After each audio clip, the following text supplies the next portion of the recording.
नमस्कार मित्रांनो, मी बापू बिडगर आणि मराठी दरबार या आपल्या यूट्यूब चॅनलमध्ये आपले मनापासून स्वागत आहे. तर बघा, जी काही कर्जमाफीची योजना आहे त्याची प्रक्रिया आता सध्या चालू झालेली आहे. आता याच्यामध्ये आपण पाहिलं तर त्यांनी 30 जूनच्या अगोदर आम्ही शेतकऱ्यांची कर्जमाफी करू अशा प्रकारचं त्यांनी एक प्रकारे सांगितलेलं होतं. परंतु 30 जून 2026 पर्यंत कर्जमाफीचा अद्याप एकाही शेतकऱ्याच्या खात्यावरती पैसे जमा झालेले नाहीत. आता याच्यामध्ये 2 लाखापर्यंतची कर्जमाफी OTS आणि त्यानंतर नियमितचं अशा प्रकारे ही कर्जमाफी आहे. त्यानंतर आत्ता जर आपण पाहिलं तर 30 जूनच्या अगोदर काही शेतकऱ्यांच्या खात्यावरती पैसे जमा झालेले नाहीत. मग आता मध्यंतरी गेल्या 2 दिवसापूर्वी एक त्याच्यामध्ये बदल केलेला आहे की 2000 पूर्वी नियम कसा होता की 2019ला ज्या शेतकऱ्यांची कर्जमाफी झालेली आहे तर त्या शेतकऱ्यांना 50,000 पर्यंतच लाभ द्यायचा अशा प्रकारचा पहिला GR होता, म्हणजे शासनाचा नियम होता. त्यानंतर त्यांनी काय केलं, याच्यामध्ये एक बदल केलेला आहे.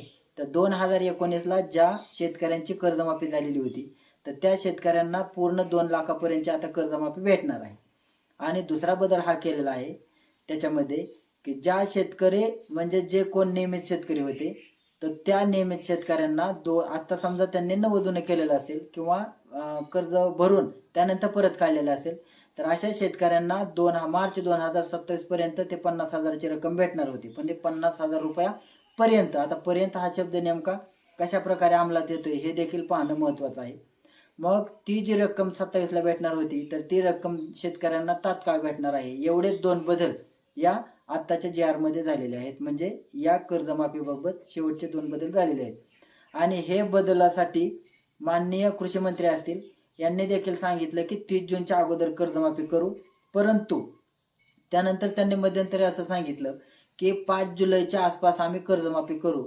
तर त्याला कारण काय सांगितलं की राज्यपालांची सही होणं बाकी आहे आणि ती सही झाल्यानंतर आपल्याला त्या संदर्भात कर्जमाफी करता येणार आहे. मग आता 6 जुलै देखील तारीख गेलेली आहे. आता त्यांनी एक नवीन तारीख दिलेली आहे, ती म्हणजे 30 जुलैच्या, म्हणजे या जुलैच्या अखेरीस आम्ही कर्जमाफी करू.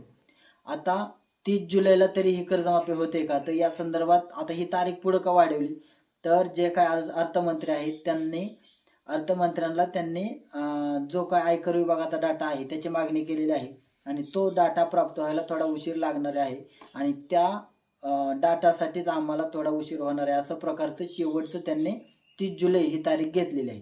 आता आयकर विभागाचा एका माननीय रोहितजी पवार यांनी देखील सांगितलं की ही कर्जमाफी ऑगस्टपर्यंत होईल की नाही याच्यामध्ये देखील शंका आहे. परंतु जर ऑगस्टपर्यंत ही कर्जमाफी म्हणजे जुलै एंडिंगपर्यंत जर कर्जमाफी झाली नाही तर या संदर्भात अजून मोठं आंदोलन करण्याच्या तयारीमध्ये आहोत असं देखील त्यांनी सांगितलं. आता ही अशा प्रकारे कर्जमाफीची जे काही निकष असतील त्याच्यामध्ये बदल झाला तर समजा एखाद्या वेळेस त्याच्यासाठी उशीर लागू शकतो. परंतु जर यासाठी जी काही परदेशी समिती नेमलेली होती त्या समितीने आतापर्यंत हा डाटा मागवला नाही का, हा देखील एक प्रकारे शेतकऱ्यांच्या मनामध्ये प्रश्न आहे. परंतु असो, जर कर्जमाफी व्यवस्थित व्हायची असेल तर त्याच्यामध्ये थोडासा समजा उशीर झाला तरी हरकत नाही, कारण पात्र शेतकरी याच्यापासून वगळला जाऊ नये हे देखील एक प्रकारे समजा रास्ता असू शकतं. परंतु याच्यामध्ये तारीखवर तारीख हे देखील एक प्रकारे होत आहे. त्याच्यामुळे शेतकऱ्यांच्या मनामध्ये एक प्रश्न निर्माण होत आहे की कर्जमाफी निश्चित तारीखवर तारीख दिली जाते की प्रत्यक्ष शेतकऱ्यांच्या खात्यामध्ये रक्कम जमा होते. त्याच्यामुळे आता 30 जुलै जरी तारीख दिलेली असली तरी या तारखेला नेमकी कर्जमाफी होते की नाही हा देखील शेतकऱ्यांच्या मनामध्ये प्रश्न आहे. आता याविषयी जर अजून काय अपडेट आली तर ती आम्ही तुमच्यापर्यंत पोहोचवण्याचा नक्की प्रयत्न करू. तुर्तास धन्यवाद.